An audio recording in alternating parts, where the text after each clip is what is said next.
Good day! Welcome to the Broken Channel and welcome to Encased. This is a sci-fi post-apocalyptic RPG, or so it says. It looks pretty sci-fi. That's about all I know about it. It's a turn-based combat kind of game. Haven't played it yet. We got 4 modes. I don't know how to count apparently, but we got 4 modes. We got story, journey, classic, and tactics. We're gonna go classic because it's hard mode for those that have been playing RPGs for a long time and love challenges. I love a challenge and I love RPG games. Turn-based combat, like, love it. 1971. We woke up in a different world, where the Cold War ended along with the Vietnam carnage. Well, that's a good thing, ain't it? All because of the Dome. The Dome? The Dome. What is the Dome? A territory full of anomalous artifacts, phenomena, and organisms. We still don't know what it is. An alien city? Some kind of a testing ground or storage? Whatever it is, no living thing trapped under the Dome can escape it. Oh. Yet even this did not stop the research. The major powers created the Cronus Megacorporation to develop and explore the Dome. Its secrets became a lucrative business. The Spire station was built on top of the Dome to export the artifacts and import supplies and personnel. The city of Crystal Sands grew at the foot of the Dome, eventually becoming a major transportation hub. All this required thousands of employees, and there was no shortage of candidates. Romantics, pragmatists, and adventurers of all trades swarmed recruiting centers around the globe, seeking jobs at Cronus. You were one of those people. Of course I was. In 1976, your application was approved, and you went under the Dome towards the future. Whether a good one or a bad one, only time. That looks like a bad one. Everything about that looks bad. I'm gonna be honest, all of that's bad. All of that looked bad. None of that looked good. Can I just create a character? I can. Okay.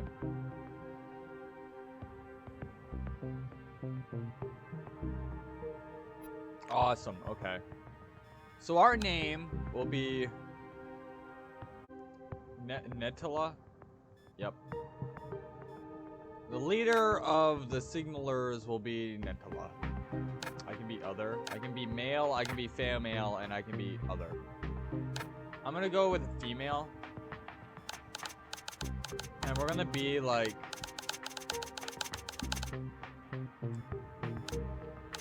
We're gonna be like 23. We're pretty hot. Woman, man, woman...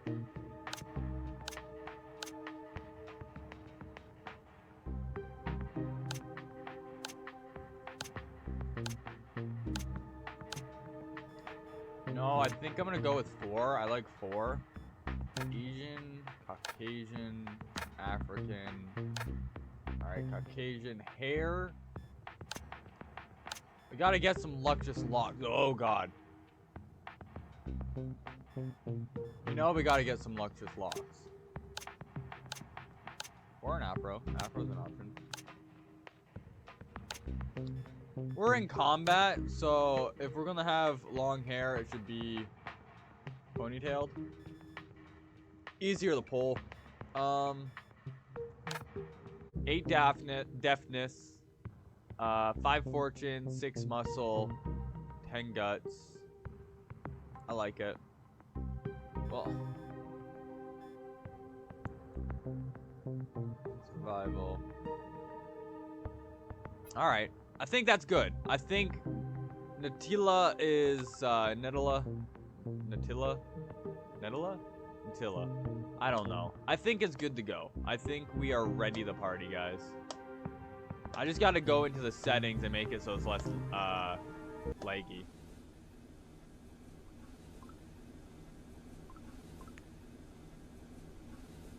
Interacting with different characters is an important part of the game. To start a dialogue, click on the character. And if they are set to talk to you, a dialogue interface will show up. From conversations, you can find out valuable Plot, information, clues, and even received tasks. Choose lines carefully. Careless words can cause resentment or provoke a fight. I like fights, though. You see, I like fighting. Fighting makes me happy.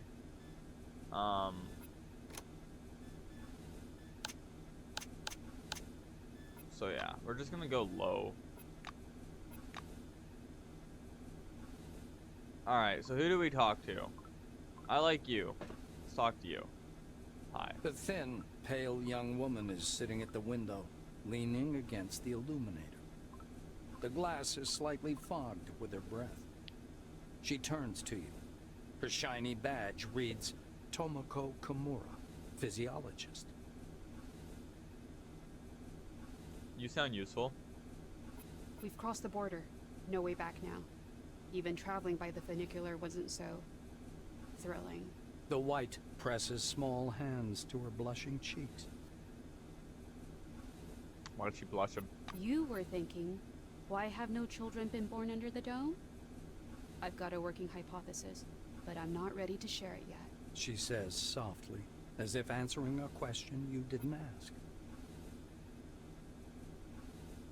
Ask Kimura if she sees the dark stain on the outer surface of the dome. Kimura peers through the glass in the direction you indicate.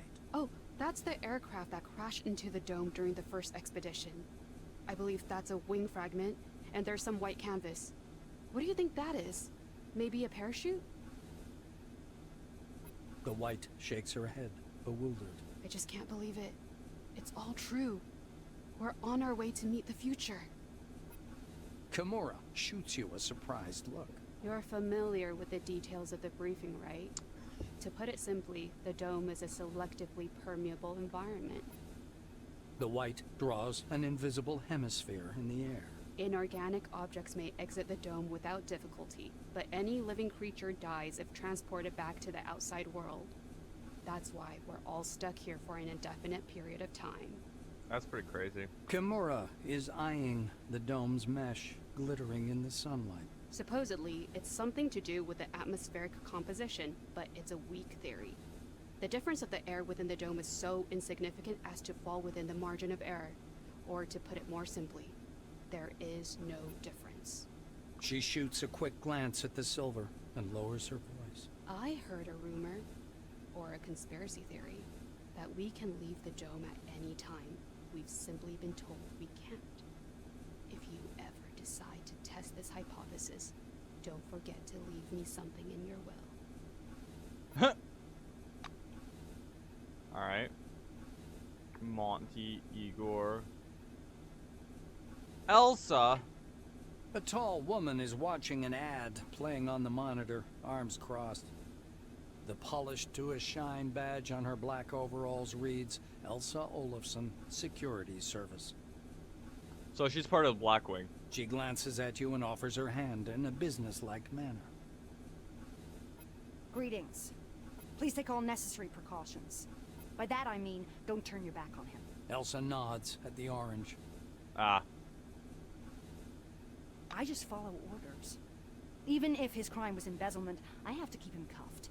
Those are the rules. Olafson shrugs in a sharp, mechanical way, as if racking the slide of an assault rifle. Hold on. This guy's dangerous because he was part of embezzlement. He didn't kill nobody, he just embezzled funds. Very scary. Our friends from the administration didn't deign to inform me about this man's record. Could be I'm escorting a serial killer. It's corporate policy, you know. Oh, we She don't gives know. the silver a Okay. vengeful look. Fair enough. He's the silver. A guy wearing thick spectacles thrusts out a sweaty hand. Monty James, Silverwing.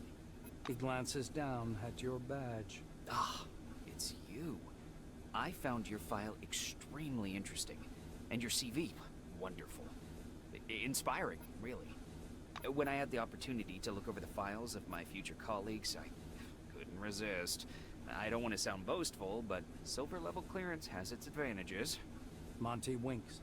Monty makes a ring with his thumb and forefinger.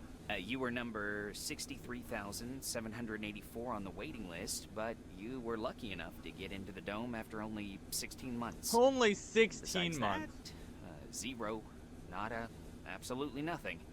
You're you're a dark horse for both the Foundation and myself. How exactly did you end up in this wing?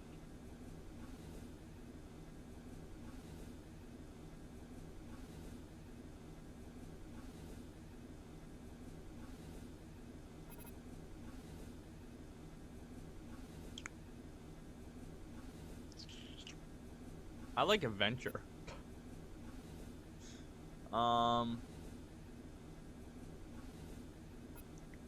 James smiles condescendingly.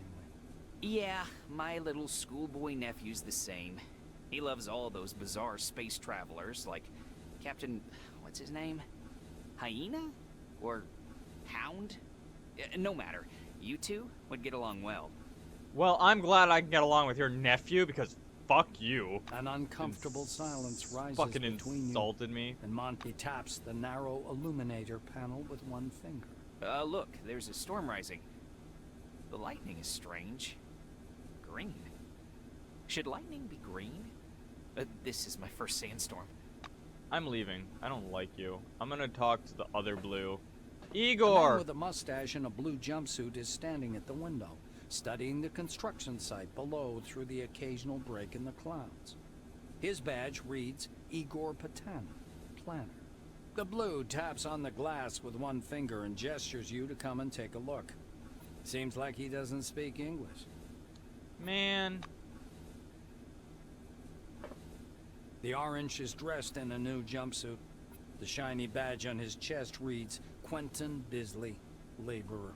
He's side-eyeing the screen skeptically. Despite his tired, grim expression, his gaze is open and friendly. However, the general impression is unmistakable. There's something frightening about Bisley. How'd you end up in The prison? orange's face stretches into a broad smile, bearing his dentures to the world. Like everyone, duh. In a black car, under guard. You are a smartass, and I like There's it. other guys, too. The ones who go through the front door. He nods at the black-winged woman beside him. Her nose wrinkles in displeasure, but she says nothing. Quentin raises his hands to examine the devices.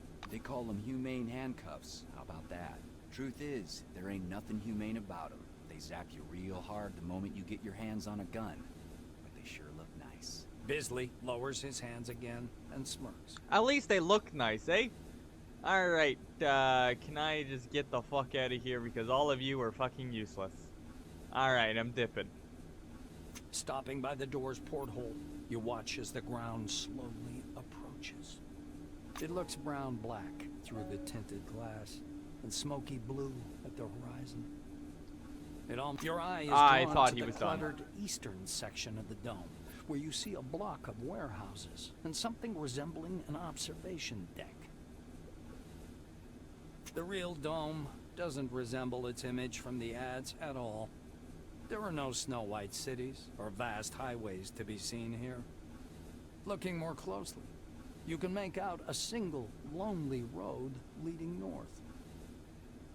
A few sheds, a radar installation, and the glittering antenna of a radio tower emerge from the mists.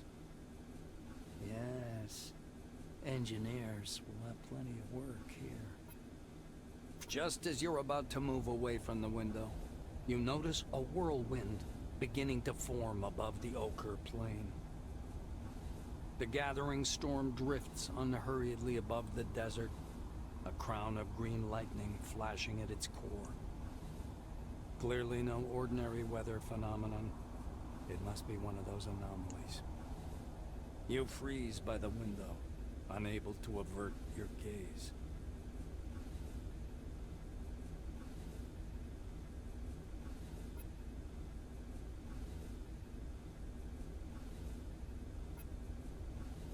The outlines of the landing site, blurred by clouds of dust, appear behind the greenish glass of the porthole. The capsule shudders as the braking devices engage.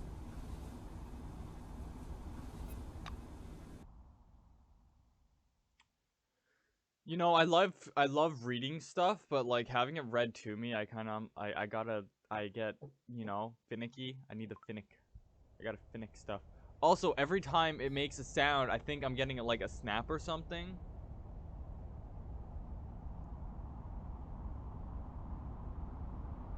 And it's really just throwing me off right now. It sounds like I'm getting a snap. It's like someone's snapping me, but they're not.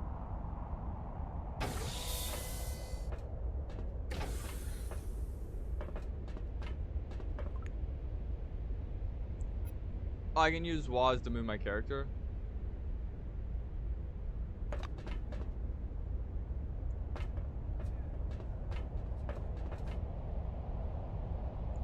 Game might not be too good to play. Seems like Come it here. might be a little laggy. Come on now, or you'll miss everything. A cheerful man in a white lab coat grabs you by the sleeve. A badge reading Ludovico Nuzzi, scientific analyst, export department, dangles loosely on his clean uniform, which still smells pungently of washing powder. Look over there. He points upward with a sharp, wide gesture and hands you his field binoculars.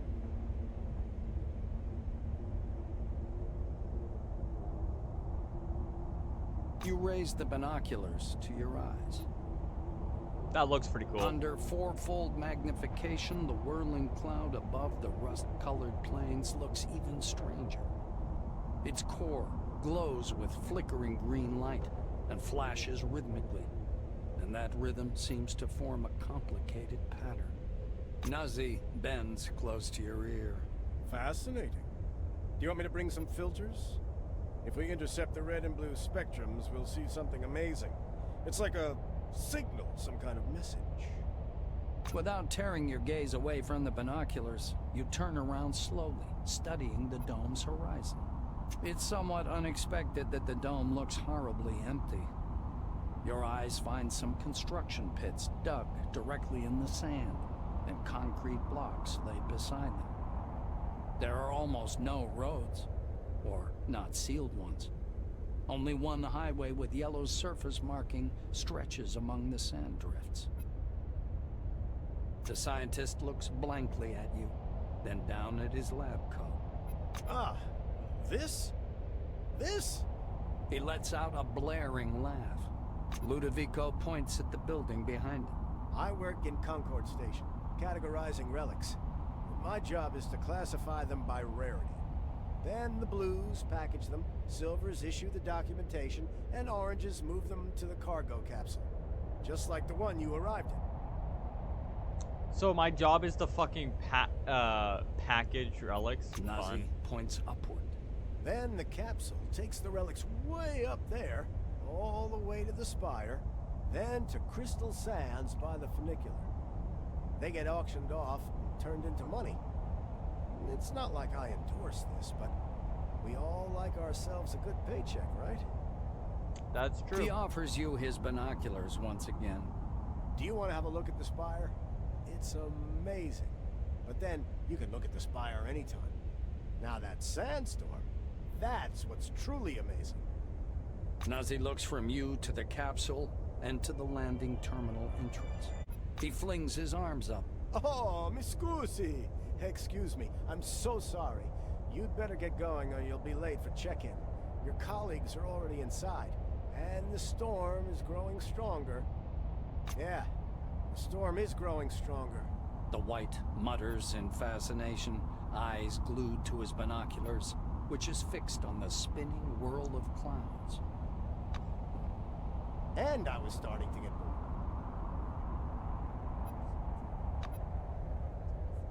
Oh, you better get to the station. Don't forget to register or they won't let you on the bus. He shouts over the growing howl of the See wind. ya! Is there... How do I... No. Okay, that... How do I go and... Am I just gonna have to guess where doors are?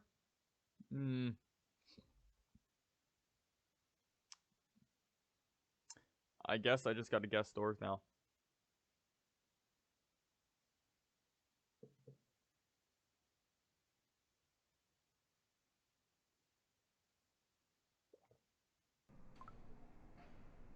It sounds like I'm getting a snap every time. Why would they make that sound? Stop with that sound, damn it. Stop it. Throughout the game, you'll perform various tasks, some of which lead you through the story as well as others that reveal different aspects of life under the dome. You can always find out the task status and read the details in the data section. L key. Alright.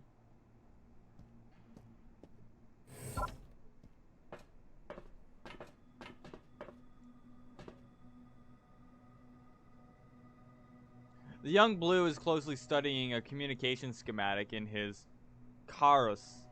A bundle of wires is hanging from an open fuse box nearby. He smells strongly of cheap cigarettes. His shiny badge says Jin Yun, Communications Engineer. What do you want? He looks away from his screen, offering you a hand. Hello, can I help you? What you doing?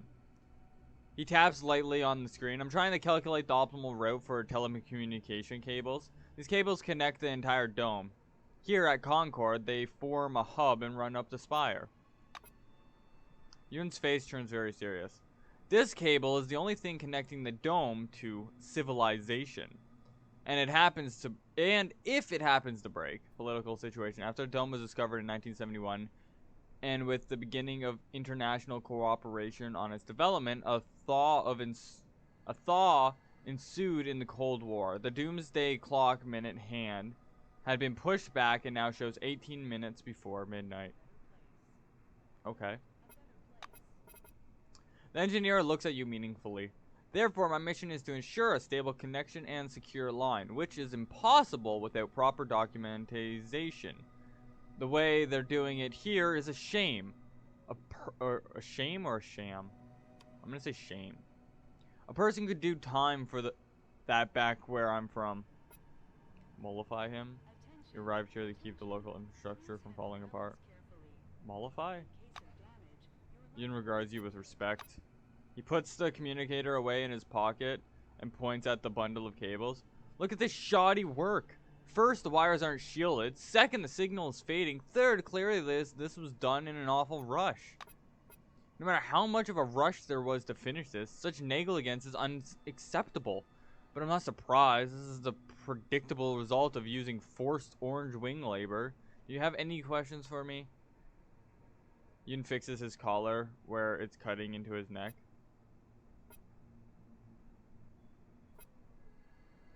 What's your opinion on Concord? Yun tugs at the blue collar cutting into his neck. The idea itself is impressive, but the execution suffered some failures. It's obvious the capitalistic system is obsolete and cannot support such grand-scale projects. Alright, I've learned enough. I'm gonna peace out, man. Yun bids you farewell with a firm handshake. Thank you for understanding. I'm not used to getting distracted and sloppy, especially on such an important issue. Returns calculations. I hope to see you again soon. Trade. Mr. Rayhead, would you bring me a cup of coffee?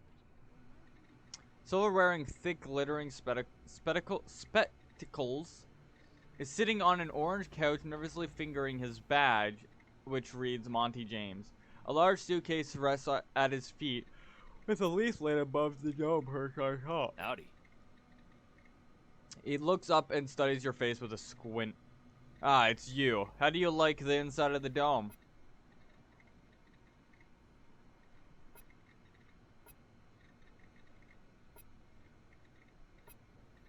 No, I'm not ready. There's more to be seen. Monty stares moodily down at his suitcase. My first impression is unfortunately not very positive. They forgot to add my name to the new recruits manifest. Can you imagine? I'll try and register you at the terminal. Monty looks up from worrying a hangnail. Are you for real? That would be incredibly kind of you. Maybe my optimism about this place and the people working here was justified after all. You have evidently cheered him up quite a lot. Have a good one. Alright, where's the terminal? That's a trade. Hello, come up to the desk, please. I'll register you. Hold on. Your Selectron has not been properly authorized. Please visit the reception desk yes, to yes. register. I'm going. A tall receptionist watches you from behind his desk with a bored, haughty look. He waves impatiently at you to approach. The employee glances at you indifferently, his upper lip is ever so slightly curled in contempt. All new employees must register first thing. Come up to the desk, please. The nameplate on the desk tells you you're talking with Dean Rayhet, administrator. He has an asshole's face. The administrator slaps himself on the forehead. Ah, I almost forgot the regulation pre-registration greeting. Just a second. Rayhet produces a reel-to-reel tape recorder from beneath the desk, rewinds the tape to the beginning, and presses play. The speakers explode with a harsh, crackling sound, over which the tick-tick of a metronome slowly grows louder. Solemn music begins to play, and the administrator's face takes on a serious expression. Dear employee, on behalf of the Cronus Foundation, I, Administrator Dean Rayhet, welcome you to your new life under the dome. The administrator clears his throat and continues. By joining our company, you choose the path of science and progress. You are among mankind's best, and we ask that you live up to this. Dean squints down at the monitor.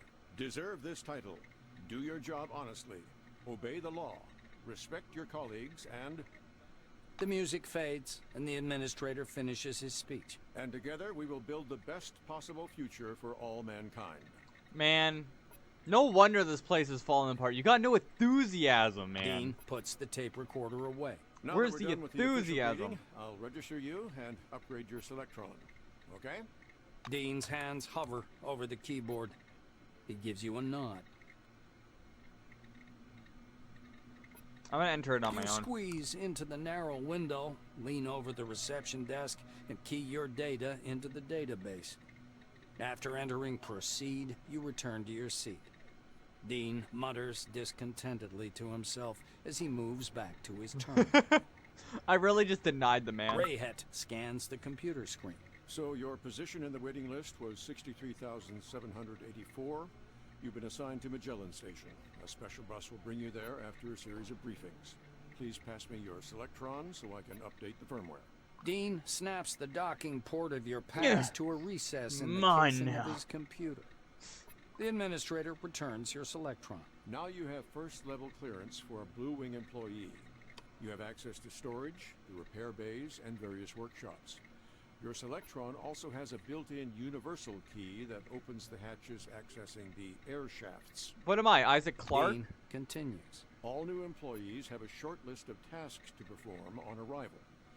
Do you want to hear all the details or just the short version? I want the details. Give me every last Rayhet detail. nods and points at the ceiling. First, you need a set of combat gear. Talk to Sidney Maynard. He'll give you everything.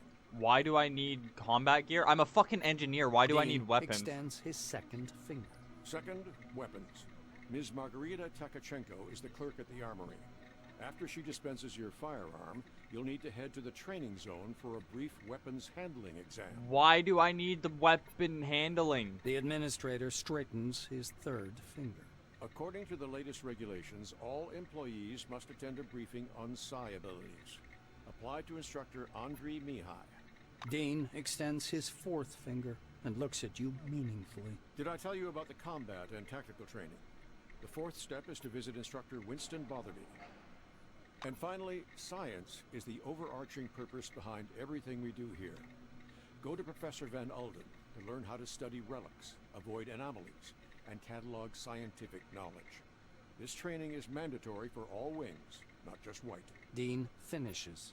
All right. Dean catches himself. Oh, and when you're done with your trainings, proceed to the waiting room. From there, you'll travel to Magellan by bus. The administrator looks up at you again. That is all. He reaches for the tape recorder, but thinks better of it. Protocol calls for a little welcoming preamble, but dash it all, that's nonsense. Welcome to Concord Station. Now, see, if you came at me with that kind of like, oh, you know, man, we're all friends here, we're all gonna get along, I would have liked you a lot more, man. As he's about to turn away, Dean suddenly remembers something.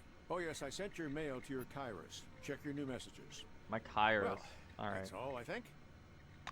Awesome. Messages sent to various game characters are stored in the messages section of the Kairos. Messages from some employees' computers also end up there. Alright. So, how do I open the Kairos? Is the question. That's quest. That's character, inventory, craft window, map, pause. How do I open my... Is this the Kairos? No. I don't know. I want to see if I can get the guy. This thing. At the game, you will often have to interact with various computers. Terminals contain useful information. Allow turn on this. Well, useful information. Allow you to turn on disabled mechanism and open locked doors. If you accidentally or intentionally killed one of the main characters, then information on how to progress further in the game can almost always be found in their terminal. Oops. Under Monty James and Orange Wing. What a great prank. Let's register Monty James. You enter Monty James data into the system, noting that the registration form for Silvers has several extra fields. Apparently, Cronus sees its managers as a special cast. Once you've double-checked your input, you press send. With a beep, the system accepts the data and redirects you to the main menu. Greetings, employee. Please enter the command to select an option. Download your personal mail to your Cyrus. Read the latest Cronus news. Check out employment status. Let's see what news they got. A mismatch of symbols fills the screen. Taking a closer look, you realize the characters represent a photo. The image depicts a flaming ball floating above a laboratory workbench that 3 figures stand behind it. Scientists, presumably, do not make out their faces. Read it. Image of scientists and the relic is replaced with text. 5 years of the future. Humanity celebrates discovery of the Dome Day. See in the article, mostly a chest-thumping extortion on the supposed future of human civilization. Let's go tell Monty that we got him all taken care of. Great. You're in the database. Monty takes off his spectacles, rests them on the cushion beside him, and envelops you in a big hug. Oh, you big softy. No. He puts his glasses back on. Thank you for such an impressive example of cooperation with a stranger. Perhaps the dome really is a special place. Have a good one. Or maybe I'm just a special guy. Locked. You left it there? Why would you leave it there? Alright. What is this? Bathroom? Looks like a bathroom. Okay, Q and E. I don't know if it said this, but Q and E, Cronus Corporation rotate. reminds you. Please use a public terminal to access your account. Thank you. TV set. What's on the TV? Cronus propaganda videos are playing on every channel. Fun. Alright. Anna! How can I help? You see a slim, cheek-bony silver woman with a red warning lamp in her hands. On the lapel of her perfectly ironed suit is a badge that says Anna Leroy, Administrator. The girl waves her lamp in the air, trying to attract some attention. Valued employees, according to the Administrative Order of September 14th, 1976, the waiting area may be accessed through the regular staff corridor. Please be advised that this rule does not apply to newly arrived employees. She pauses and begins to cough. Shit, I should cut down on the smokes. Good day, new employee. The silver nods like she's depressed. She seems to have just noticed you. It was nice chatting. I don't want to bother her. Seems like she's having a bit of a rough day. What can we get out of the box here? We got... This is on me. So we got a third letter from Cronus. We got compounds. They got electrical equipment and duct tape. I'll take it all. What do you got for me, Sydney? Behind the storage counter, you see a small, neat guy. His gingery hair shines with something like brilliantine. His badge says, Sidney Maynard, storekeeper. Oh, what a lovely angel. Came down from the heavens. Good morning, my lady. Is it something urgent? By the way, my name's Sydney. My friends call me Sid, though I prefer a different name. Want me to whisper it to you? He smiles languidly, leaning on his elbows against the counter. The effect is more laugh-inducing than playful. Never taking his gaze off you, he reaches under the counter, loses his balance, and clips his chin on the desktop as he falls down. A full minute later, he reappears, grimly rubbing his jaw with a thick logbook. He thumbs through it for a long period, squinting nearsightedly. Eventually, he gives up the struggle and reluctantly puts on his glasses. The silver finally stops and pins down a particular page with his finger. This is your first uniform requisition, right? You can also purchase any equipment you need for the desert directly from me. Maynard smiles at you over his glasses, practically stripping you naked with his gaze. Your voice is enchanting, my lady. I could listen to it forever. Right now, you I'm need hot, to so listen it's to fine. me. I am going to give you some instructions. These are the rules. Sydney fiddles with his hairstyle. So, I'm not going to sugarcoat it. Life under the dome can be dangerous. You may get shot, spill acid on yourself, get electrocuted, or suffer the effects of a dangerous anomaly. You may also freeze to death or get fried. Awesome. Mechanical damage? A gunshot is a mechanical damage. Good to know. Remember, our honest work will make the world a better place. Acid, biochemical damage, electrocuted energy damage, anomaly, psychonic damage, cryogenic damage. Alright, so these both... Oh, heat damage. Cryogenic damage. Heat damage. Okay, there's a lot of different... That's why it's important to wear protective equipment when traveling outdoors. Of course, in hazardous situations, the equipment will get damaged, and the more it's damaged, the more often one has to repair it. The silver steps back from his counter to indicate the repair kit boxes piled in the back of the warehouse. He points back at the shelves behind him. We've got repair kits for this gear. There are Blue Wing specialists ready to help you at any large base, of course, but they're not always available. So, you'd better learn how to use repair kits and workbenches on your own. It's a useful skill. Sydney leans on the counter again and throws you a lazy wink. No one would ever say no to a cutie pie like you, though. Those are all the instructions, by the way. Shall we get to the giving part now? The silver disappears into the back for a while and returns with a small package. It's not the only small package he's got. Unfolding the package, Maynard shows you a brand spanking new uniform. Sydney half unfolds the clothes. A jacket, high boots, and turnip pants with patch pockets. The technician's uniform screams function over fashion. Parts of the uniform are rubberized to protect you while working with electricity. Well, that's handy. He raises a finger. One more important thing. In accordance with Order 16-225, helmets and gloves are not issued, but they're available for purchase from me. Please bear in mind that a full set includes headgear or a mask, jacket, trousers, gloves, and boots. Wait, this guy handles everyone's trousers? I don't know how I feel about that. I didn't mind his, like, you know, stripping me naked with his eyes, but I do not want to get some fresh fucking underwear this guy who probably fucking jizzed in, okay? I don't want that. Sydney hands you the package. Here's your uniform. Enjoy. Alright, I'm gonna leave now. The silver touches your hand. Don't lightly. touch me. I just wanted to say, I'll be finished at 10 today. If you're free, we could go somewhere. Together, I mean. Okay, I did not give you permission to touch me.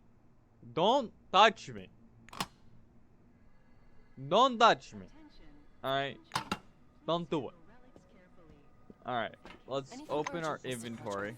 Katarzyna, did you mark it as Class 1 again, instead of 2? Our honest work will make the world a better place. World a better place.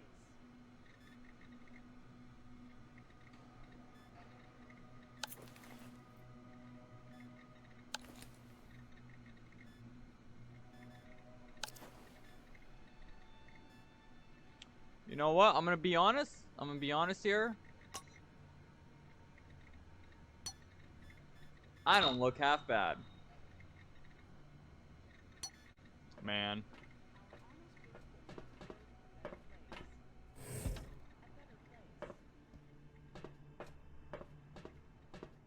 They're just a bunch of scam artists. The smell of good tobacco wafts off this tall, portly woman from a meter away.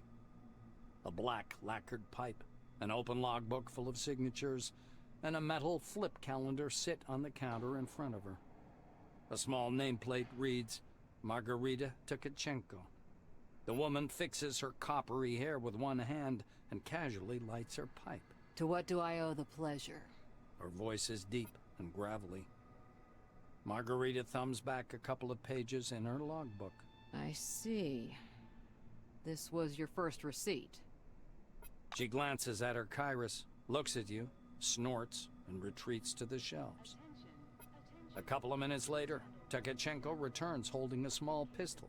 She puts the gun on the counter and strokes the Bakelite grip with a strange affection. Pistols are good. Not for everyone. One needs a special skill set. The black draws the slide with a snap, pops out the magazine with an almost imperceptible movement, and slams it back in place. It's reliable. Has a nice heft, too, so even if it jams, you can always smack him on the head with it. Tkachenko slides the pistol across the counter.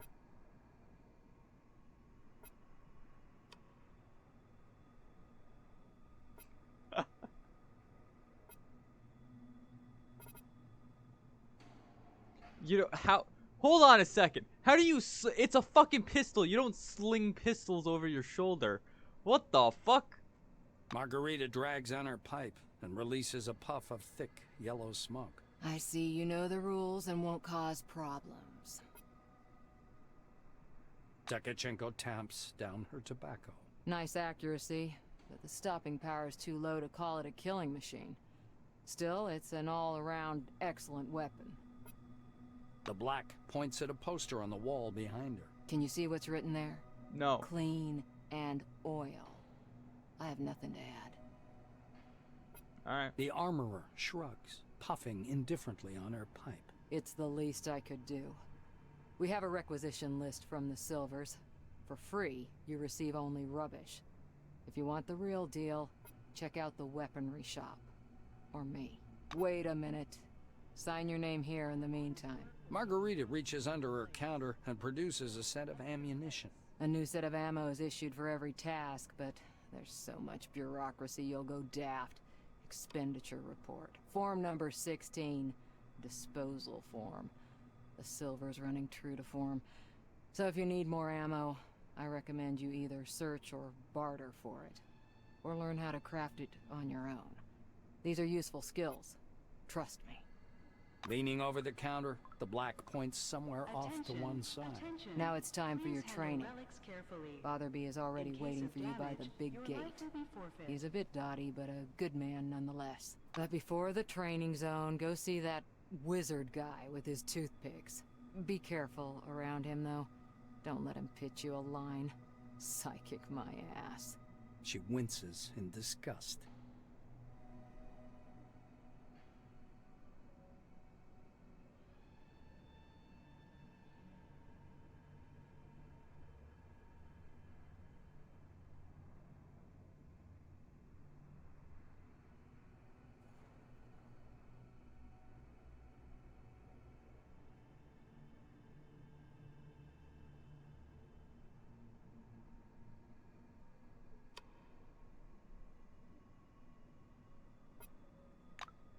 Alright. Encased has several modifiable keys that will make your gameplay much more comfortable. Hold shift to view a more detailed tooltip for an item. Hold control to attack characters and doors. Hold alt to highlight interactive objects and objects laying on the ground. Okay. So alt is probably going to be the best thing for me. Like, I would have missed that.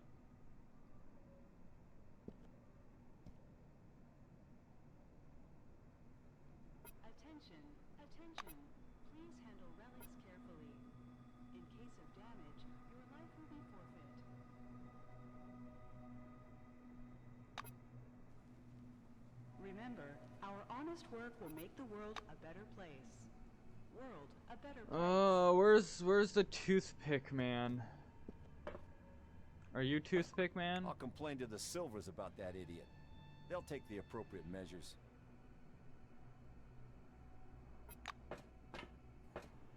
An engineer in a bright blue jacket is tinkering with the door lock, cursing under his breath non-stop. Blowing a curly strand of hair off his forehead, he turns to you. You're a newcomer, right? It's a straight-up open house here today. He offers you his hand. According to his badge, this is Maxim Penkovsky, technician. All right. The technician slaps the door with one hand. You have to wait until I'm done. Some orange jammed up the lock with chewing gum just for a laugh. They're like animals, those oranges, marking their territory. If you ask me, they're too gracious about those bastards in Crystal Sands. Crystal Sands, a city at the foot of the dome. It is from here. Fresh provisions, weapon equipment, and new Cronus employees are delivered to the Spire. Okay, so we're in Crystal Sands then. Penkovsky chuckles. Looks like you don't get it. Tons of relics pass through Concord. The base is laid out to make everyone walk a single route, with the top level as separate as possible from the bottom. You get the memo? He turns back to the lock. So in the meantime, take a load off. Have a coffee. Loosen up. Watch the storm through the window. You'll be seeing a lot of those out here. Maxime extracts a thin, sharp, precision probe from behind his ear and dangles it in front of you. Though there's another way. You want to learn something about picking locks? It's a useful skill in all sorts of situations. He looks at you expectantly. Yeah. The blues getting excited. All right. Looky here.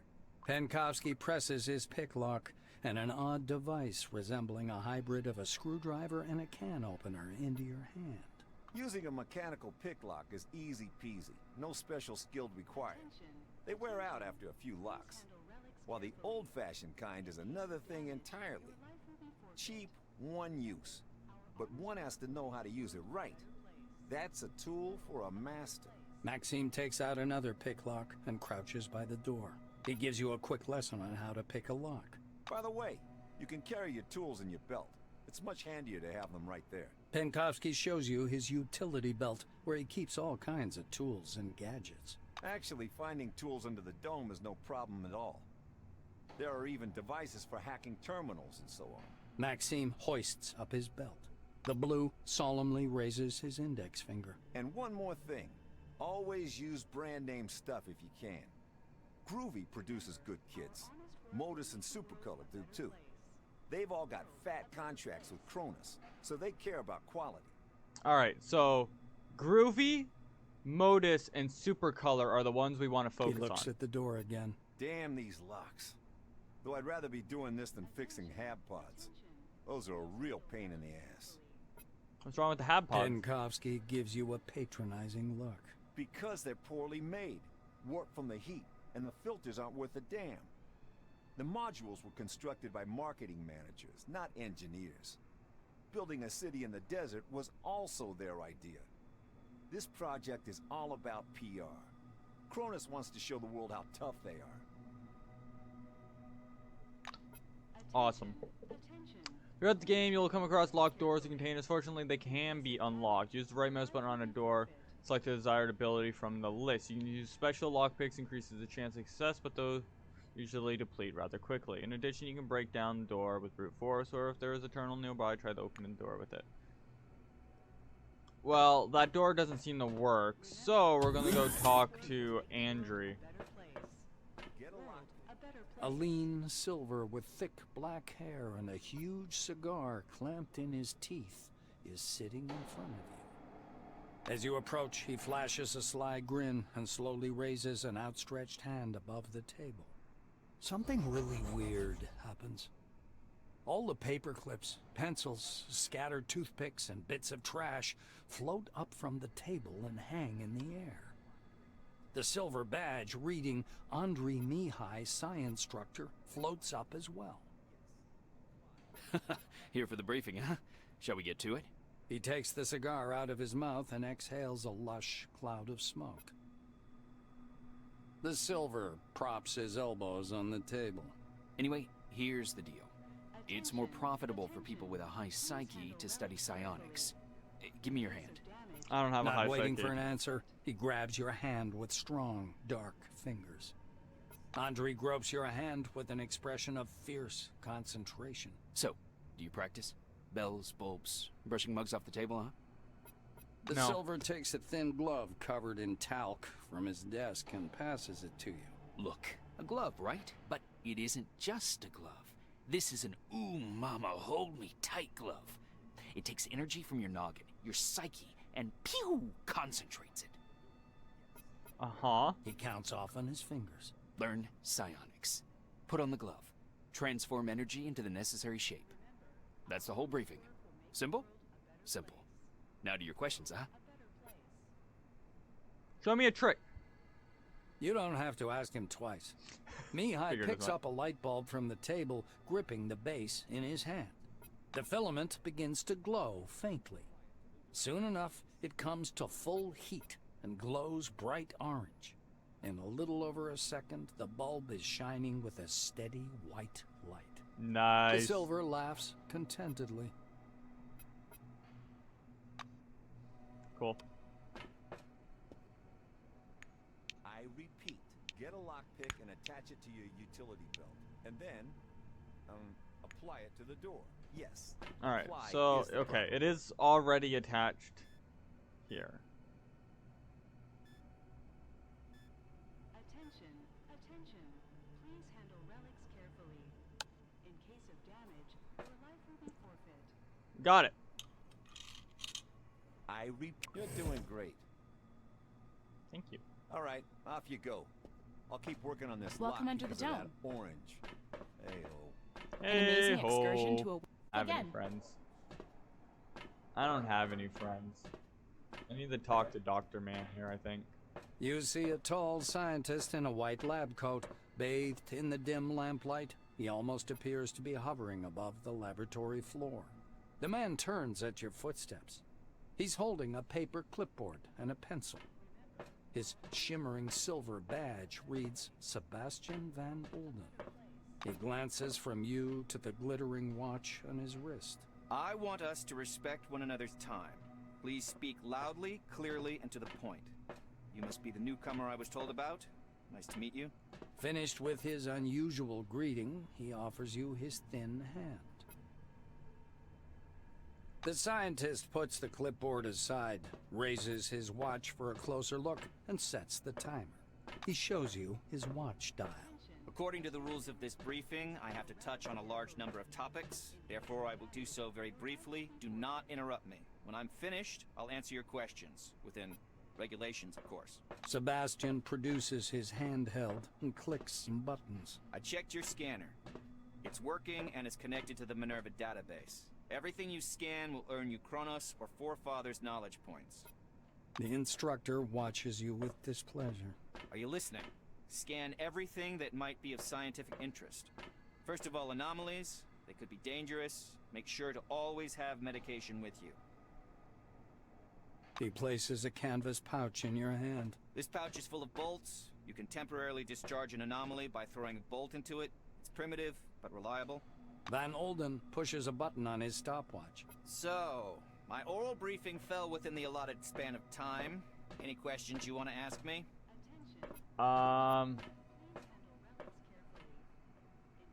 What are these knowledge points? Ask what these, what are knowledge points and what are the difference between these two The knowledge white points? scowls in annoyance. Oh Do my you know god, you're gonna anything be at all? one of these What guys. did you come under the dome for anyway? You get knowledge points for scanning objects. For scanning anomalies and relics, you receive Forefather points. Scanning the company's property and employees, living or dead, earns you Kronos knowledge points. He explains. You can exchange knowledge points for medication and equipment as part of the volunteer research program. Are you ready for the next part? The clock is ticking. The instructor taps his watch meaningfully. You'll need some one-use stimulator injectors, bandages to stop bleeding, and anti-radiation agents and radio protectors, including ARAD-3. The white ticks these off on his fingers. He produces a black-capped, transparent plastic jar out of his pocket. According to protocol, you should have this medicine. I'll give it to you as soon as we proceed to the practical part of the briefing. Are you ready, by the way, or do you have any questions? I'm curious on how the bolt discharges an anomaly. Are they like explosive anomalies, like in That other The game? researcher winces. Why do I have to spell out every single thing for you? Take a bolt, throw it at the anomaly, and it goes off. Any more questions? Why does it go off? The scientist glances at his watch again. You're within the time limit for questions. The next step is training in the artificial ecozone. He rests one finger on the button in preparation to start the timer. You're going to go downstairs and scan relics. I will be monitoring your progress. Please note there are several radioactive anomalies in the ecozone. These are the same conditions you'll be working in the field. Radioactive zones and relics are quite common under the dome. When it was like he rests his finger on the button, I thought it was a button. The fucking opens up the floor where the 5 is. It just opens the floor and I drop like a fucking bag of potatoes, man. He smoothly extracts a jar of yellow pills from his pocket. Here's your Arad 3. And one more thing. Just a moment. Please, don't press a button and drop me like a sack of potatoes. Please. Don't drop me like a sack of potatoes. Please. World of new technology and the riddles of an ancient civilization. Am I supposed to go over here? I thought maybe I was supposed to sit there. And therapeutic saunas.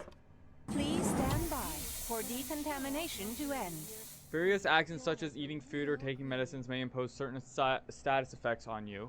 They can last for different times and be positive or negative. Some attacks and abilities can also apply a status effect that changes the characteristics of the target. For example, bleeding or poisoning will gradually reduce health. Alright.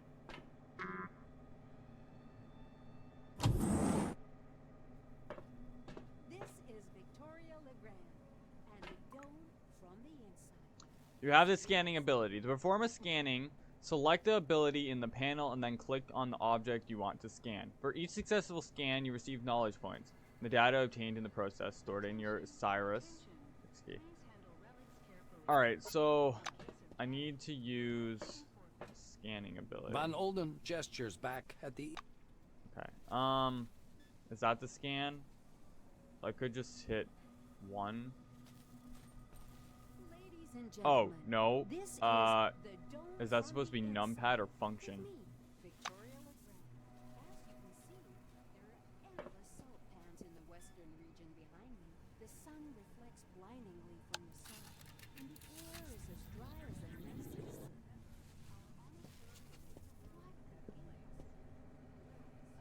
I'm gonna climb down the ladder, I guess. I was expecting a ladder animation, but no animation for the ladder. The world under the dome is full of strange and hazardous phenomena called anomalies. Most of them can injure, kill, or irradiate you. To detect and temporarily deactivate an anomaly, use the bolt throwing ability. Okay, well, I'm not going into it. I'm just scanning whatever this is. A successful scanning attempt. You're doing all right so far. Go ahead. I'll keep an eye on you and make sure you don't screw it up. Hiya! Interesting. Attention, attention. Please handle relics carefully. In case of damage, your life will be forfeit. What are you doing? Stop. You mean I was... Okay, I guess. Journal entry. 2 objects scanned. And again, watch out for anomalies. Touch one and you'll be injured. Toss a bolt at the anomaly to discharge it.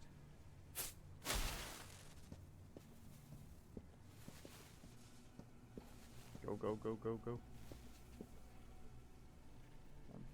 I feel like I need the... Well, I guess I can just walk by. Yeah. Secret? I don't have a shovel. I need a shovel. Someone, get me a shovel right now. Somebody, shovel me. I need a shovel. Where can I get a shovel?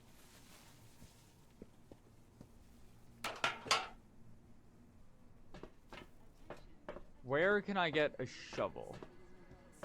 Bars, casinos, spas, and Sebastian meets you on the platform. Your finishing time is within the acceptable range. He clicks the stopwatch button, fixing the result time. The scientist turns back to his notes. Not bad. One question. You observed several anomalies while scanning. Why do you think they appeared? I'd like to hear your opinion. Anomalies can sense electronics. The scientist assumes a superior expression. Of course he does. I knew you'd come up with something like that. I see you understand nothing about the nature of anomalies. So let me add a couple of points. I don't like He you. glances at the shimmering blue light in the eco zone. The truth is, we don't know the precise reason for these phenomenon either. Then how can you say We I'm actually know wrong? nothing, no matter how much we try to convince ourselves otherwise. Okay, bro, how can you be like, I'm all condescending because I know shit, but frankly, we don't know what caused it, so you could be right, but you're wrong because we don't know. It's like, bruh. Sebastian What points a is thin wrong finger with at you? the clustered lightning. I personally believe that the anomalies are the dome's security mechanism. The ones you saw are relatively harmless, but there are different anomalies in the desert, phenomenon that toy with the human mind. That's fun. Van Olden clasps his hands behind his back. I know you don't care, but I'll say it anyway. Scientists today are required to be wonder workers who can heal cancer with a wave of their hand and solve the secrets of the universe during their coffee break. For some reason, no one wants to understand that fundamental science is always an investment in the future. It produces no answers here and now. That's true. The White's gaze strays back to his clipboard. If something terrible happens under the dome one day, and I'm sure it will, science will protect no one. That is all. Off you go. You know, What an inhospitable you're right. wilderness, you'll say.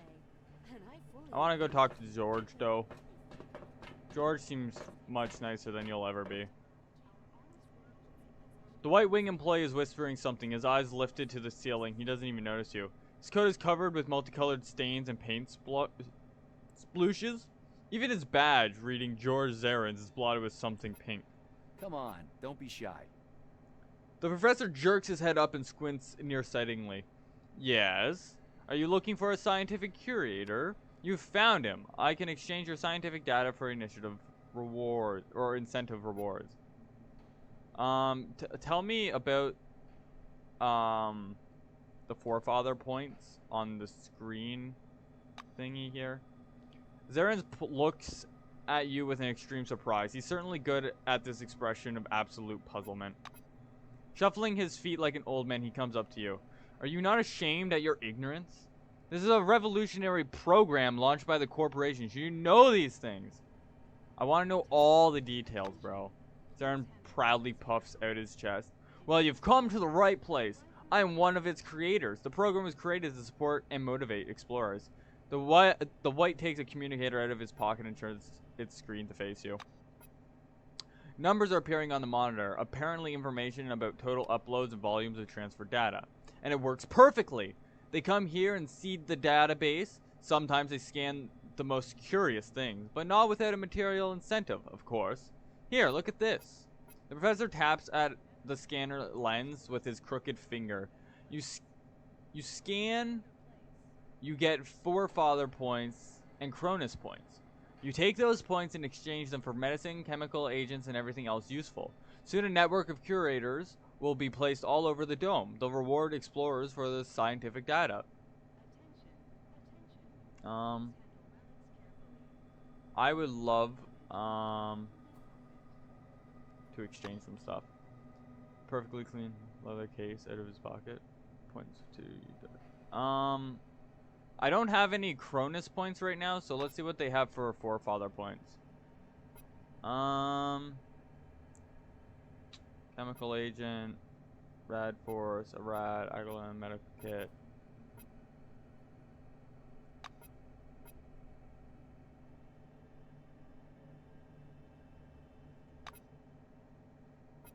What do we have for Cronus points? No idea. Have a good one. What was it? Alt? Can I, like, take this stuff? Or... I feel like that would be stealing, and I probably shouldn't do it. Please stand by for decontamination to end. This is Telegram and the dome from the inside. Alright, I gotta go do my military training. Where... You're Mr. Psychic. You're not military. Armored door, maybe? Move away from the door. Now. Okay, don't be so angry. Why are you so angry?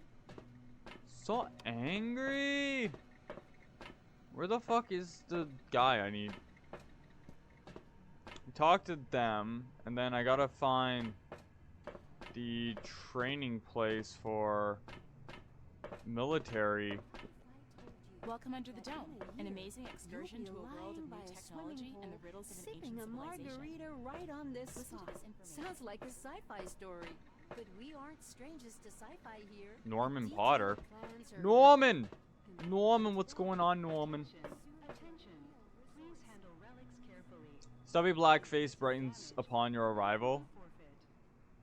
Norman Potter is written on his badge. There's a plastic peace sign next to the badge in violation of regulations. Glad to meet you. Hello, sister! Did you know that 2 out of 7 Cronus employees die violently? We, House of the Kindness activists, want to change that. He gives you his hand. He's sporting a couple of friendship bracelets. He slaps at his pockets. Alas, I don't have any more leaflets, but don't worry. I'll tell you about non-lethal weapons and how to defeat an opponent without killing him. Actually, I do like this. Tell me about them. He smiles. Very good. This will change your life. Smile. When you arrive under the dome, you are issued weapons, but they never explain that almost any kind of weapon can use non-lethal ammunition or attack methods. Non-lethal ammunition causes severe fatigue. After several attacks, the enemy may be knocked unconscious. Norman explains passionately. Non-lethal weapons include tasers, pepper spray, and tranquilizer darts. Can also be acquired under the dome. And there are martial art techniques that only take the enemy out of action without killing. Remember the main thing. If you want to win without killing, you have to exhaust your opponent. The black finishes expressively. Wonder why a hippie is serving in Blackwing? Good question. Ask what House of Kindness is. This is our commune. We practice meditation, walk on coals, don't eat meat, and are trying to give up plastic. I'm gonna walk away now. I hope to see you again soon. Probably not. There's gotta be... it froze. Oh, game saved. Okay. Where can I find military man is the question. Wait, registration. That's registration. I don't need to go in there. Or do I? That's connected there. Let's just talk to Winston here. right on this spot. Sounds like a sci-fi story. A middle-aged black is sitting behind the counter with his hands in his lap. The buttons and zippers on his uniform are polished to a shine, and even his badge, Winston Botherby, instructor, has been buffed so much it hurts to look at it. Yeah, he's definitely the military guy. Botherby frowns as you approach. Your first act is being late for the briefing.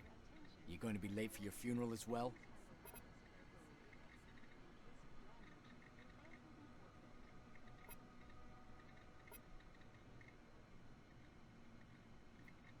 The black looks you over.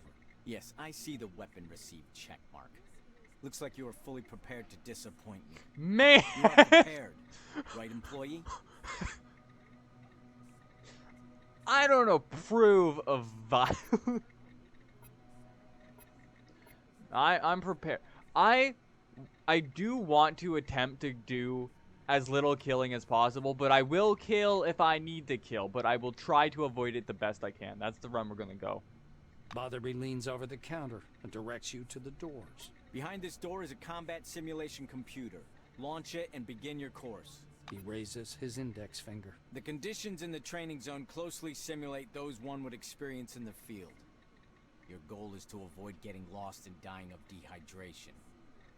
And try to aim the barrel away from yourself when shooting. Oh, but I love pointing it at my head and then summoning this mystical creature to fight for me. Pulling a notepad from his pocket, the instructor jots down your name. Your goal is to hit 3 targets. I'm going to monitor you and advise as necessary. And try not to burst into tears. That's all. Sir, yes, sir. I got to. I don't think he's happy with me. The sun reflects blindingly from the salt. What machine? Oh, there. Okay.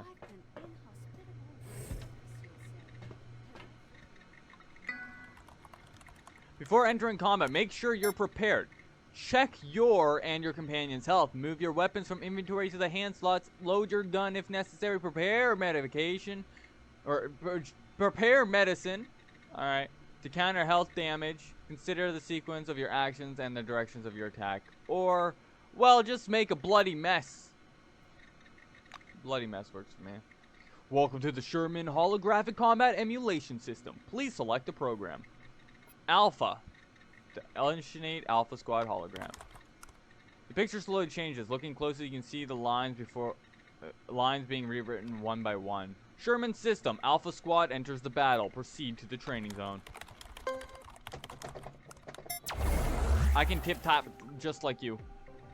Encased has a turn-based combat system. The move sequence of your opponents, allies, and yourself is determined by initiative. Action points are spent on moving, using abilities, and attacking.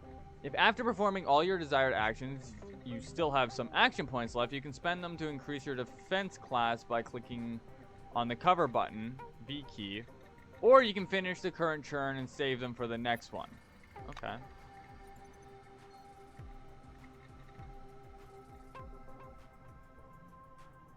So, I have a 64% chance of shooting you.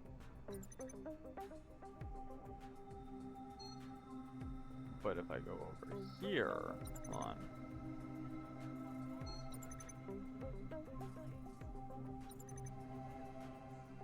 I'm gonna use 4 AP.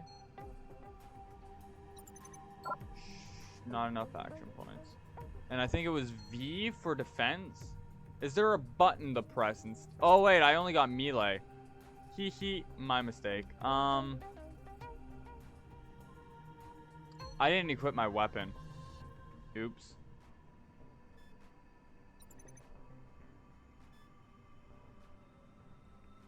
I think it was V.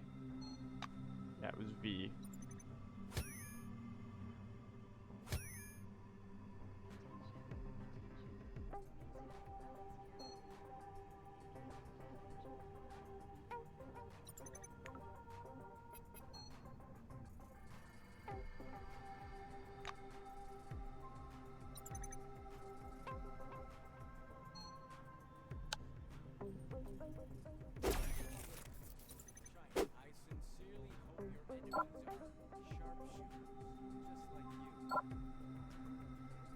Okay, man, if you're gonna complain, then go somewhere else with yourself.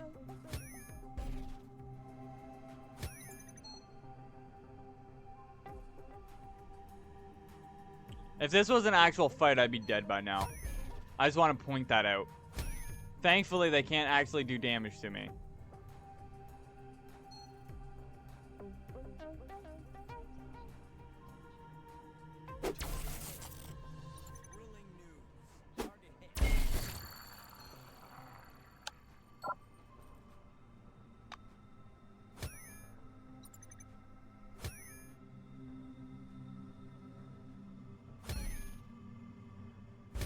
I'd be so dead if this was an actual fight.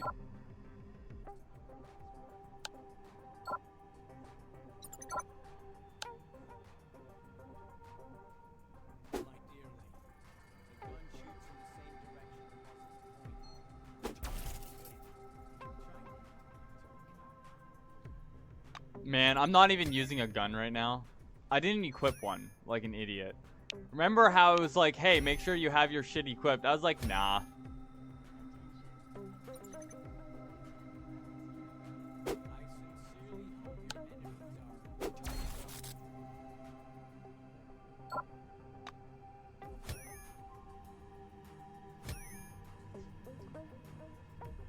Can I, like...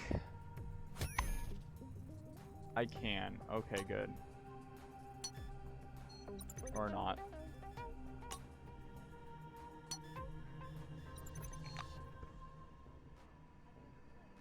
Can I equip it in the middle of combat? Like, use AP points to equip it? I can. Awesome. Alright, now I have a gun. But I don't have enough action points. So, what is this? X-ray stealth. Well, I guess we're just going to defend again.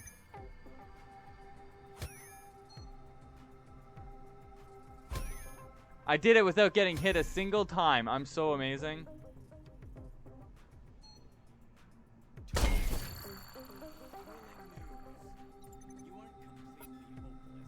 Formidable shot. Single shot, formidable shot. Effects on target, scared.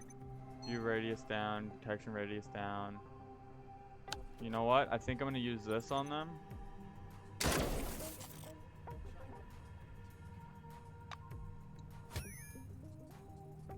I feel like I need better fucking defense or something. What is that?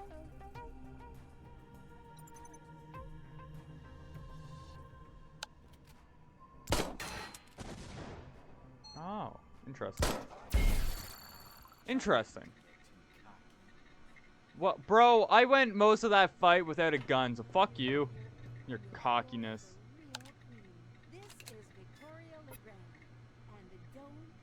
Alright, so this. And then I have Psy-Shock. Which, is that a long-range weapon? I don't know. Anyways, we did it.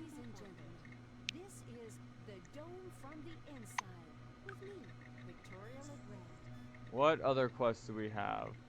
Military training done. Winston Botherby. Use of the scanner. I did that. Undergo military. I just did the military training, did I not? Make sure that you don't have a weapon drawn when you start talking to someone. Nobody likes to have a gun pointed, poked in their face. Unequipping the weapon isn't necessary. Just left mouse click the weapon icon on the panel at the bottom of the screen, and the character will host it. Oh, okay. So, okay, cool. Botherby nods grandly. You made it through training without making a total fool of yourself. Congratulations. I'll send a report up the chain about your completely unanticipated success. You're dismissed, employee. Why are you so angry? Alright. Don't be so angry. All I ask is you just to be less angry. What have I not done? New military training. Head to the waiting area. Right. Right.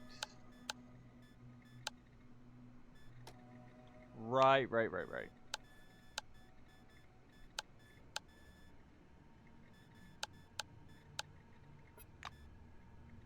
There are other things like, can I scan stuff in here for points maybe? I'm gonna search. Hey janitor, I'm gonna go through your stuff, okay? Don't mind me. What do you got? Disinfectant. Her blank soap.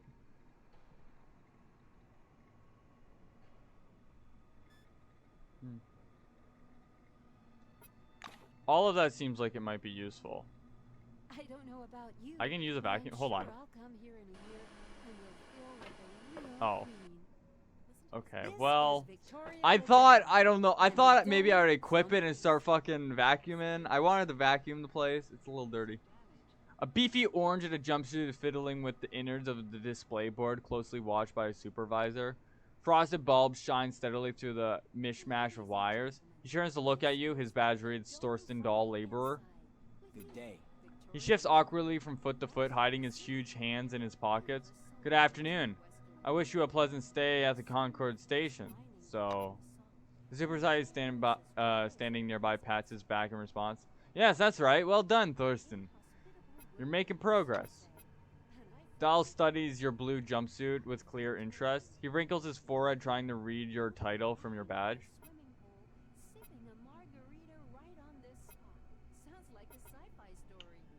Yeah. Well, I'm charging light bulbs. The Blues have enough on their plate. No. So nice of you. Thurston is so modest. One day he'll be on the best employees list, right on the board. The black intervenes. The orange releases a heavy sigh and turns back to his work. How do you like it here? Well, it's warm, friendly staff, good food, job with good prospects. He begins constantly glancing at the black standing close behind. Thorstein forces a smile, though his eyes are full of worry and sorrow. The administration takes good care of us. I like it here. I don't know about you.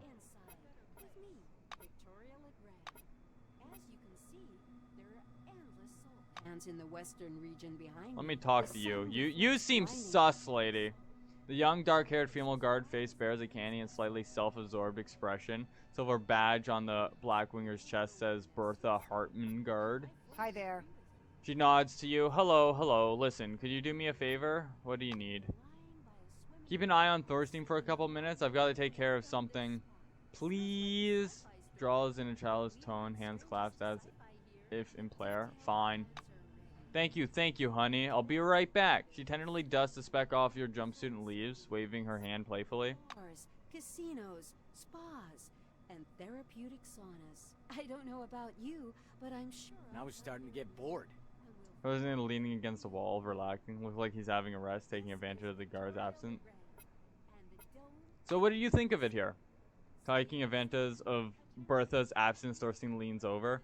You and me, they brainwashed us all with all those ads. It's all different from what they said. I don't like it here. I don't like it at all. He lowers his voice, pat downs at every opportunity.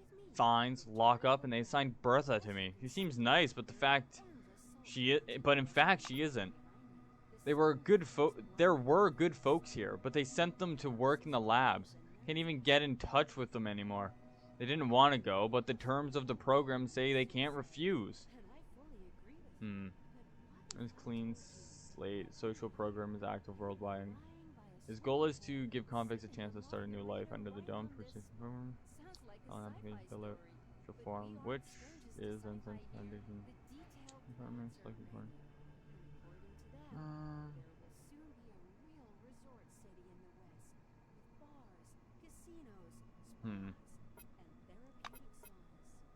The laborer looks around as if fearing the black might hiding nearby.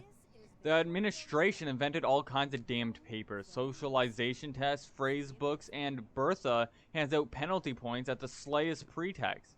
You know, if I could go back in time, I would fucking never, ever go under the dome. Bertha bugged off, so I'm taking a break. Smiles with one corner of his mouth. You got any advice? Laborer glances around the Concord hallway. What advice could I give? Okay. As long as Bertha isn't listening, I'll tell you everything, warts and all. There were obviously good intentions behind all this. I still believe we had a chance to get along, all of us. If this place wasn't the way it is. He gestures with both hands, trying to show something frightening. Thurston looks you straight in the eyes. Something is happening. My gut tells me about these things. We're on the edge of something very frightening. Too much digging, too much shovel swinging. Something's gonna happen soon, and things will become even worse than they are now. He goes back to his work. Want a piece of advice, yeah? Find the people you're going to hold on to when everything goes to hell. You turn to leave, but Thorstein grabs your sleeve. Before you go, he nods at your jumpsuit. Just wanted to say it's cool to be a blue. I envy you, I really do. You know, Thorstein, I'm gonna look for you. Thornstein, I like you. Seeing Bertha return, the orange goes back to work. Inside, with me, Victoria Legrand.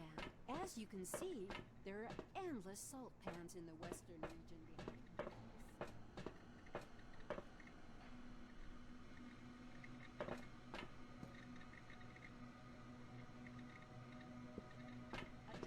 Can I get in there?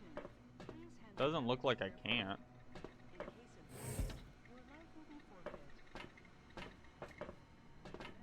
Alright. I'll get back to you guys once I make it to the meeting room. Alright? Alright. Before you see a large hairy orange with funny round little glasses. He has a pack of fish snacks in his hand and he dips his fingers in it. Carefully fishing small pieces out, Daryl Gilmore, loader. Daryl Gilmore, loader, says the badge on his chest. This guy kind of called me over, so I wanted to talk to him, and if anything interesting happens, you know, talk to you guys. Don't be shy. He resettles his glasses on his nose and looks quickly around. Then he puts an arm around your shoulders and pulls you to him. Long story short, kitten, I have one offer, a business offer. You smell what I'm cooking? Okay, here's the thing. You see the hall behind my back? I've just returned from there, from shipping. I've been moving some crates. They weren't sealed for transit yet. So I checked a few of them out, and looky, there are relics inside. I thought they were rubbish at first, but no. They are solid relics, category 2. Hold on. Daryl scoops a handful of orange-dyed crumbled something out of his pack and puts it in his mouth. He chews and swallows and then goes on. Anyway, I can't get to those crates. There are guards in there now, but you look like the sort who easily blends in. Would you sneak in like a ninja and grab something that's lying about? Don't forget about me, of course. The orange crumples his pack and rummages around for more snacks. Fresh out, sons of bitches. The main thing you should remember is to go quietly. Don't get caught on camera and don't let the guards see you. It's gonna be okay. Yeah, no. Daryl releases you. Should at least think about it, kitten. I'm gonna walk away now. Yes, I know about the stealth option. Alright. Nothing there. We ain't gonna be a criminal. Proof that I'm not a criminal, guys. Proof that I'm not a criminal. Come here. It's nothing but semantic imitation. I wrote you about it, remember? I know. Well, there's something else. I want to talk to Darren, and then we'll talk to him. Hello there. I think we're in the right area now, though. The employee brings bearing a badge reading Darren Niles, security, stops you at the door. Do you have a request for repairs? No? I'm sorry, but I can't let you through. What request? Ah, I see. You're a new arrival. Look, you're from Blue Ring. Your lot has plenty to do. Repairing the AC, cars, automatic doors, scientific equipment, mainframes, and for every task, the Silver submit a request. That's their job. Have a good one. Okay, fuck you. Oh, wait. Whoa.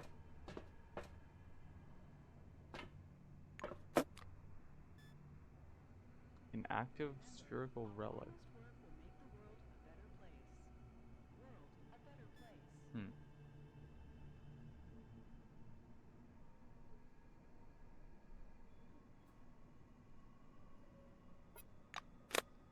Alright, that's mine now.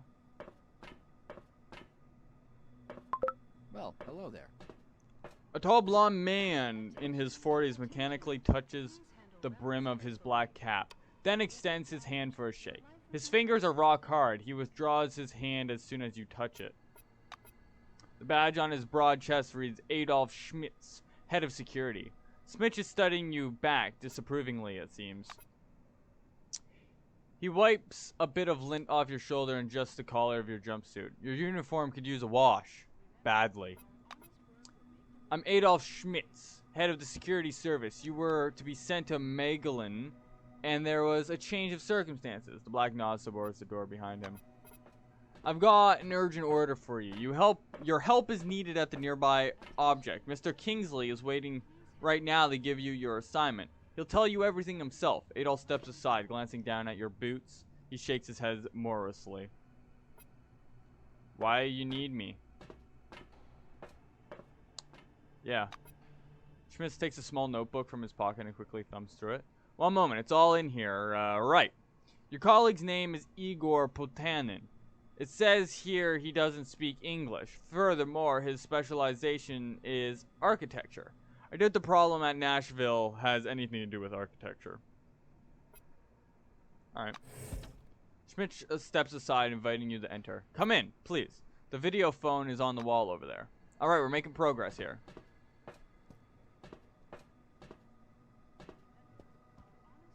The giant display glows welcomingly when you approach.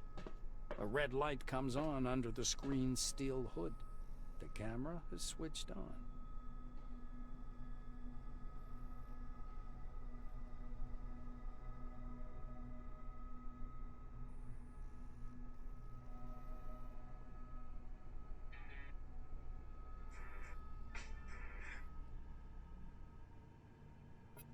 gray old man with high cheekbones appears and squints out at you from the screen. Do you copy?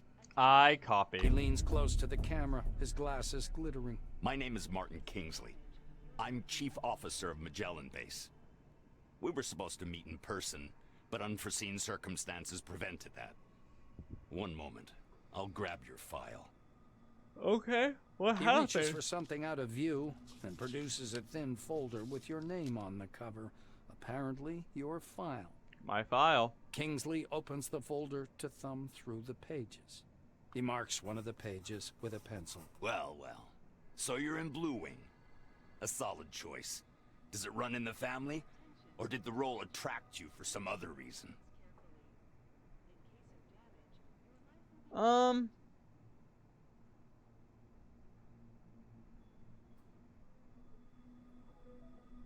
I like tinkering with things, I'll be honest. I'm no good at it, and I can't afford to tinker with things, but if I had the money to tinker with random shit, I would tinker with stuff all day long.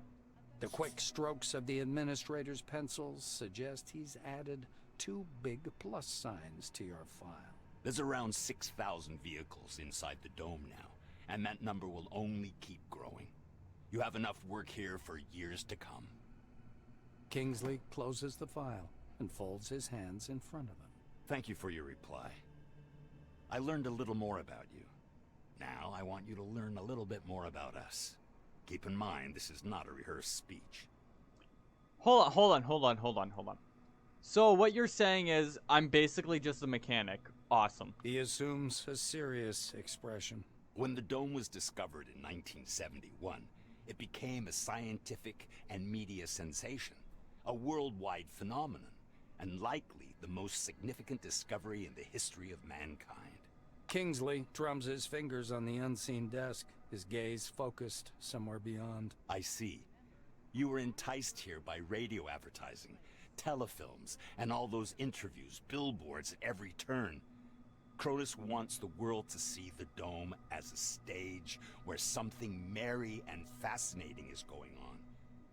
But now that you're actually here, I want you to see the real picture. That's very worrying. You can't make out his eyes behind the glare on his spectacles, but he seems to be staring directly at you. Here's the truth. Nobody was waiting for us inside the dome. It's neither a treasury of technologies nor a cemetery of the ancients. Perhaps what we're doing now is defusing the world's most complicated bomb. Will our mission thrive? I believe so. If we work together and everybody does their part. He looks back at your file. I say, do what must be done.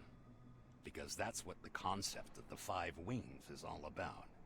Kingsley points at the camera. You're from Blue Wing. You're looking at the world's most complicated infrastructure, and that complexity keeps growing. Your duties are not limited to maintenance and service. You'll be keeping up the image of the world in its accustomed form. Without hot water and electricity, people will revert to beasts in an astonishingly short order, though it might seem that. Putting the folder aside, he sits back and stares at you in silence. It gets so quiet that the ticking of a clock can be heard through the speakers. That was a very loud quack. Kingsley Clock. sighs quietly. You were probably waiting for some boilerplate welcome speech, but I prefer to talk about real-world problems. Glad to meet you.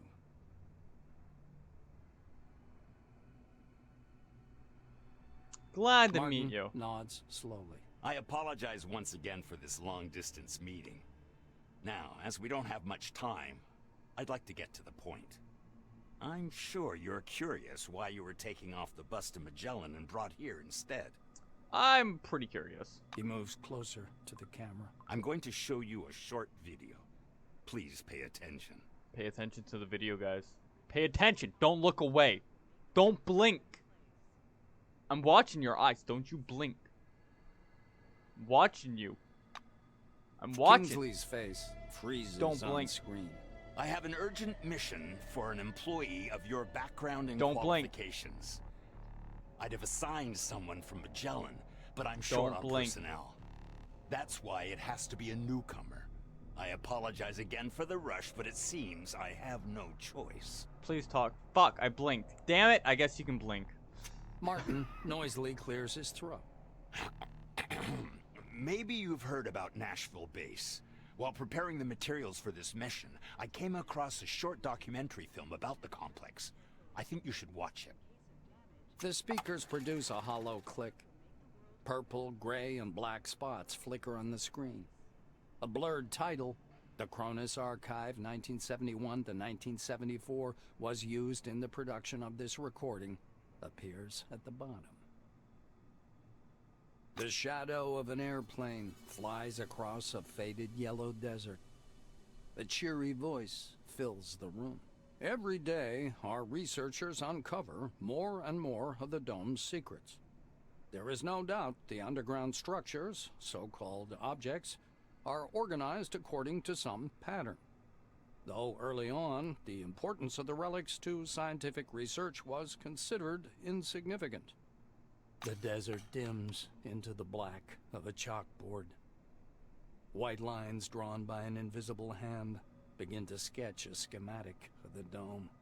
The narrator continues. By 1972, however, many important discoveries had come to light in a period of only a few months, and the construction of stationary research bases adjacent to the more promising objects began. Personnel moved into Ankara in May of 1972, and within half a year, Boston and Dessau were also brought into service, though the biggest discovery was yet to come. The picture changes to a chasm suffused with electric light, people bustling about everywhere. The speaker's voice seems to come from a distance. In November of 1973, a massive network of underground caves and a structure of hitherto unseen complexity was discovered in Sector C-12. Soon afterwards, the construction of C-12 Nashville began. The camera glides through dim caverns as the silhouettes of bizarre mechanisms emerge. Metal structures loom up from the dark, surrounded by earth-moving machines and exhausted miners wearing orange jumpsuits. The speaker continues. C-12 Nashville is an innovative research complex located atop the primary relic mining location. The complexity of this object is unique. Communications. The film abruptly cuts out, and Kingsley's face reappears. The rest of this information is classified. Of course it is. Hopefully you get the main idea. Nashville is a very special place, requiring people with both special qualifications and special clearance level, though yours will do for your task. Will it really do for my task? And what is this task? Well, frankly, I do need to know. The chief officer bends threateningly close to the camera. I thought I made myself clear. That information is classified. And maybe I didn't make myself clear. I don't give a shit if it's classified. God. Martin adjusts his glasses. So, the task. Nashville Base stopped transmitting and receiving signals yesterday evening. A reconnaissance group was sent out earlier today, but we haven't heard anything from them yet either. The chief officer rubs his forehead. Normally, I would never give this task to a newcomer like yourself, but I just don't have enough people. He looks down at the documents again. Furthermore, the group was lacking someone with your specialization. The communication problem appears to be more severe than I thought. Nashville's technicians could use another Blue Winger's help. So in other words, you were sending them out ill-prepared, just like you're sending me in with lack of information. And frankly, this is why things are fucking falling apart, because you have all this classified information and you're sending people to die. God. Damn corporates. Urgh. Kingsley is looking into the camera once more. So angering. Your task is to get to Nashville, figure out whatever's behind the communication problem, get in touch with the group, and work with them to solve the problem. Okay, but how am I supposed to go there, solve the problem, if I don't know why I'm over there to solve this problem? You ever think maybe the classified information might be the cause of the problem? You think maybe possibly? The chief officer carefully returns the documents to the folder. You notice his hands tremble slightly.